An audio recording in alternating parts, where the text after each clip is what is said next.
On Saturday, the 6th of April, White Collar Boxing Championships presents Season 8, where we're going to see two contenders going head-to-head for the Cruiserweight title. One is a mandatory contender, Warren Bate, up against the champion, Rob Jones. Gentlemen, welcome to Raw.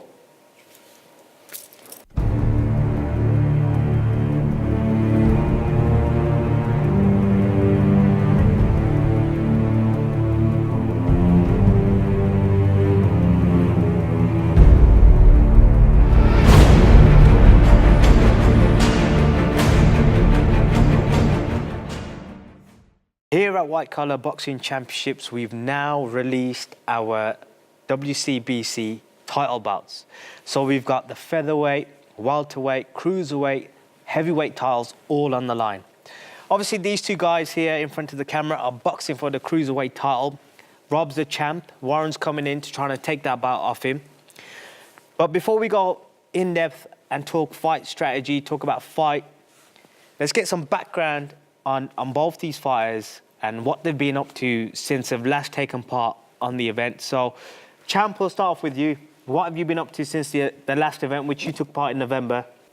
Just been on the grind, whether it's work, in the gym. I knew I had to stay in the gym because when you're the champ, like you say, everyone wants a piece of you. So I have to be in that physical condition, mental. I have to be ready. This time it's for Warren. I could go tomorrow, to be honest. Good stuff. Warren, yourself, because you've come in as a replacement to Tom Standring. Taxman, our taxman, he's our poster boy, we call it. It was meant to be the rival between Rob Jones and the Taxman Part 2. But unfortunately, with the Taxman, with Tom getting an injury, he's had to pull out and you've stepped in. So firstly, let's go back when you took part on Season 6, yeah, which was probably about a year ago. Now, what have you been up to since Season 6, and how are you getting on now? To be honest, I think I've been slacking in the boxing department. Not been training as regularly as I would like to. I've been going to the regular gym now, working on fitness. I know, obviously, the fight's going to be a 5 round, so working on stamina a lot. But I'm working on power now, and I'll be there come fight night. Excellent, good stuff, good stuff. So, when I called you up and I said, Warren, Tom's pulled out, and you want to take that opportunity, you're the next mandatory contender, and you've said, yeah.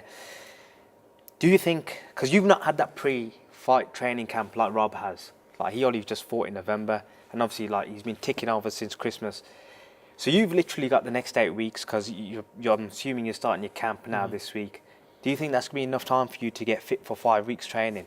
More than enough time. Yeah? More than You're enough confident, time. yeah? You got your coaches and everything, got your fitness, everything sorted, yeah? And your diet, obviously, which is a big part of this. Diet. You were just on about mixed grills a minute ago. What's that? Vegetarian. Protein, getting that protein. Excellent, good stuff, good stuff. So, let's go straight in it. Do you think you're worthy of boxing the champ? Boxing for that title? Of course I am. I wouldn't be here if I wasn't. We both fought Tom. I came very, very close. I'm the only man to push Tom to the edge. Rob tipped him over the edge. Doesn't mean nothing. So let's just fill the viewers in. So on Season 6, Warren went up against Tom Standring, and you won with the split decision. Sorry, you lost. Lost was by a split decision, and then Rob and Tom fought for the cruiserweight title, and obviously Rob was the winner. You got a unanimous decision. Yeah. So by judging on that, people would say, on that technicality, you're going to lose. I mean, is that going to hinder your confidence? Is that going to break your confidence down? Not at all. Everything is fight by fight. Everything is fight by fight. It's how you prepare for a fight. Exactly. All right, I lost. Exactly, yeah. I'm coming back more determined. Yeah. More determined this time. And Rob, going into this fight knowing that you're fighting an opponent who got beat by your last opponent, how is that making you confident, super confident? Obviously, it's helping my confidence boost, but at the same time, I'm not going to look through Warren. just because Tom beat him. Because Warren is a very good boxer. He brings something different to the table than what Tom did. Obviously, height, range, a bit more power, a bit quicker than Tom is. So I've still got to put the effort in to make it. Of course, because the worst thing you can do, being the champion, the worst thing you can do is get complacent. Yeah, look past your opponent. Look past your You can't opponent, look get past an complacent. opponent. But this is your first fight. So normally complacency normally kicks in with the champs when they've, knocked 3, 4, 5, 6 opponents out. So that's good going, keeping your feet on the ground. Good stuff. So Warren, tell us, you've got the hype behind you, yeah? Tell us a little bit about your fight strategy. I know you're not going to want to give it all away, but give the viewers something. What do you reckon you're going to bring to the table that's going to help throw Rob off the throne? Obviously, I was there the night, season 6, when he fought Garth. I watched that fight live, seen a little bit about what Rob was about. Saw a few things that I think I could bring to the table that might knock him off his game plan a little bit. Right, I'm going to pause you right there. So you're going back to season 6 or 7, yeah? When Rob was fighting in the heavyweight division. You've now come down. And it's clear for everyone to see, and we can all see it in training camp a bit, was that heart, not the determination, was the heart there? Because when the fear kicks in a little bit, fighters will always have nerves, but when fear kicks in, it's your heart that will carry you through. Your heart and determination, they're two key factors. You can't have one without the other. So Rob, there was that little question on your heart in that fight. So tell us first of all your views on that situation. Then going into that fight, and why was your heart questioned? I questioned it myself. I got put up against a man who was over 2 stone heavier than I was. I dropped weight as much as I could to try and keep my fitness up. I should have just started at that weight and had it off him in the middle, to be honest. But I was too busy thinking about his strengths and then worrying about my own. I was worried, he's powerful, he's bigger. Oh my God, what am I going to do? How am I going to get around this guy? So, he's a lot bigger than me. These all sound like excuses to me. Excuses, yeah. No excuses, 6th of April, mate. You'll see. You'll see why I'm the champ and why I'm going to be leaving the champ. So Warren, does that make you a little bit more confident knowing course. he's had that Of relapse course, his confidence, before? Yeah? his confidence isn't fully there. It is. Confidence isn't fully So there. his middle name's Gobby. He likes to be called himself as the Gobby. And as people say, someone's Gobby, they're either confident. So do you think that he's genuinely confident, or do you think he's kind of just putting on a front? Of course it's a show. Of course it's a show. But that's what we do. We're showmen. Rob, anything Just so to say to happens that? I'm the greatest showman. I made a film about me, for God's sake. You know what I mean? We'll see, like you said. We'll see. What we're 6th of going to see, April. 6th of April, we're going to see who, the confidence, is the genuine confidence from Rob still really there? At the end of the day, he's a champ. And then let's see if it's there. Obviously, it should be there, and if you can break it. So that's one part of the strategy, the game plan. So again, going back to your height, when I used to box, being taller in my weight category, I always had that reach advantage. Give us maybe 1 or 2 things that you're gonna utilize or use to your advantage. I know, obviously, Rob's a counter puncher, so I can't just go jumping in. He's dangerous. He's got power. I know that. Yeah. I've been with him in the gym. We've sparred before. I know what to look out for. I've seen little chinks in his armour. When you guys were sparring on the last season against each other, who was getting the better of who? How were the rounds going? I think we both say we're quite even, to be Quite fair. even, to be fair, yeah. Even. Yeah, very even. Yeah. To be fair, we both had a little inkling, or a little thought that it was going to be we'd us fight matched each up other. together. Because obviously on that season, you didn't fight each other, and No. it was a possibility. But you all both fought the opponents you did. So neither person knew was gonna fight down the line. But this is why this fight's so exciting, because both your styles really gel. We've got the champ, the counter puncher. It's got the making to be an amazing fight. It is, and It's not the makings, man. It will be an amazing fight. it will be such a great fight. And we've got the rangy Warren. Warren, give us what's one of your strong points. I mean, I what's like your to work from a jab. like to work off your jab, I like yeah? my jab. Quick. So, and obviously going up against a counter puncher, person who likes to sit there and let you come on. That's why the styles are going to gel well. Are you going to do anything different to throw him off, or? Well, Tom was a different fight.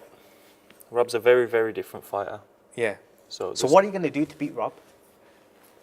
That Well, counter puncher, that guy who likes to stay I'm not going to tell you caged my in game and plan, defended. but I've got a few ideas. Come on, the viewers want some dirt. They want some deep down dirt off you guys, man. Let's talk strategies. I'm going to be quick. You're going to be quick. I'm going to be in and out. In and out, yep.